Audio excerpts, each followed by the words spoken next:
Hi friends, ನಾನು ಸುಕೇಶ್ನ. ನಾನು last ವಿಡಿಯೋಲಿ ಬೇಸಿಕ್ ಸ್ಟೆಪ್ಸ್ ಬಗ್ಗೆ ನಿಮಗೆ ಇನ್ಫಾರ್ಮೇಷನ್ ಕೊಟ್ಟಿದ್ದೆ. ಈ ವಿಡಿಯೋಲಿ ನಾನು ಇವಾಗ ನಿಮಗೆ ಅಡ್ವಾನ್ಸ್ ಸ್ಟೆಪ್ಸ್ ಬಗ್ಗೆ ಇನ್ಫಾರ್ಮೇಷನ್ ಕೊಡ್ತಾ ಇದ್ದೀನಿ.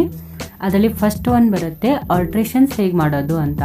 ಇವಾಗ ನಾವು ಒಂದು ಡ್ರೆಸ್ ಆಗಲಿ ಒಂದು ಬ್ಲೌಸ್ ಆಗಲಿ ಸ್ಟಿಚ್ ಮಾಡಿರ್ತೀವಿ, ಅದರಲ್ಲಿ ಚಿಕ್ಕ ಪುಟ್ಟ ಚೇಂಜಸ್ ಹೇಗೆ ಮಾಡೋದು ಅಂತ ನಿಮಗೆ ಐಡಿಯಾ ಬರಬೇಕು. ಸೆಕೆಂಡ್ ಒನ್ ಇದೆ ಕರೆಕ್ಷನ್ಸ್ ಆಫ್ ಮಿಸ್ಟೇಕ್ಸ್, ಅಂದರೆ ಬಟ್ಟೆ ಕಟ್ ಮಾಡುವಾಗೆ ಬೈ ಮಿಸ್ಟೇಕಲ್ಲಿ ಎಕ್ಸ್ಟ್ರಾ ಕಟ್ ಆಯಿತು ಅಂದರೆ ಅದಕ್ಕೆ ಹೇಗೆ ನೀವು ಕರೆಕ್ಷನ್ ಮಾಡ್ತೀರಾ, ಅದು ಐಡಿಯಾ ಇರಬೇಕು. ಥರ್ಡ್ ಪಾಯಿಂಟ್ ಏನಿದೆ ಅಂದರೆ, ಇವಾಗ ಒಂದು ಬಟ್ಟೆ ಇರುತ್ತೆ, ಆ ಬಟ್ಟೆಗೆ ಯಾವ ಥರ ಡಿಸೈನ್ ಸೆಟ್ ಆಗುತ್ತೆ ಅಥವಾ ಯಾವ ಪ್ಯಾಟರ್ನ್ ನಾವು ಡ್ರೆಸ್ ಹೊಲಿದ್ರೆ ಈ ಬಟ್ಟೆಯಲ್ಲಿ ಲುಕ್ ಆಗಿರುತ್ತೆ, ಅದು ಐಡಿಯಾ ಇರಬೇಕು. ಅಡ್ವಾನ್ಸ್ ಸ್ಟೆಪ್ಸ್ ಆಯಿತು. ಇವಾಗ ಸಿಲೆಬಸ್ ನೋಡೋಣ. ಇದರಲ್ಲಿ ಬರುತ್ತೆ simple umbrella, waist chain umbrella, triangle shape umbrella, 6 piece umbrella, Anarkali, ಇದು ಪಟಿಯಾಲ, ಬಾಟಮ್ ಪಟಿಯಾಲ, ಪಂಜಾಬಿ ಪ್ಯಾಂಟ್, ಲಂಗ ದಾವಣಿ, ಲಂಗ blouse, umbrella frock, nighty, night dress, ಇದು ಪೇಟಿಕೋಟ್. ಇದು next blouse syllabus. Katori blouse ಇದೆ.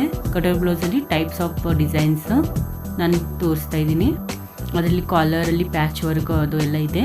ಈ ಥರ ಡಿಫ್ರೆಂಟ್ ಟೈಪ್ಸ್ ಡಿಸೈನ್ಸ್ ಎಲ್ಲ ನಾನು ನಿಮಗೆ ಹೇಳ್ಕೊಡ್ತೀನಿ. ಇದು ಪ್ರಿನ್ಸೆಸ್ ಬ್ಲೌಸು. ಪ್ರಿನ್ಸೆಸ್ ಬ್ಲೌಸಲ್ಲೂ ಡಿಸೈನ್ಸ್ ಬರುತ್ತೆ. ಫ್ರಂಟ್ ಕಟ್ಟಿಂಗ್ ಸ್ವಲ್ಪ ಚೇಂಜ್ ಆಗಿರುತ್ತೆ. ಇದು ಬೋಟ್ ನೆಕ್ ಬ್ಲೌಸಲ್ಲಿ. ಇದು ಪ್ರಿನ್ಸೆಸ್ಸಲ್ಲಿನೇ ಕ್ರಾಸ್ ಬೆಲ್ಟ್ ಬರುತ್ತೆ. ಇದು ಡಿಫ್ರೆಂಟ್ ಟೈಪ್ ಪ್ರಿನ್ಸೆಸ್ ಬ್ಲೌಸ್ ಇದೆ. ಸೊ ಮತ್ತೆ ಭೇಟಿಯಾಗೋಣ ನೆಕ್ಸ್ಟ್ ವಿಡಿಯೋಲಿ. ಬಾಯ್.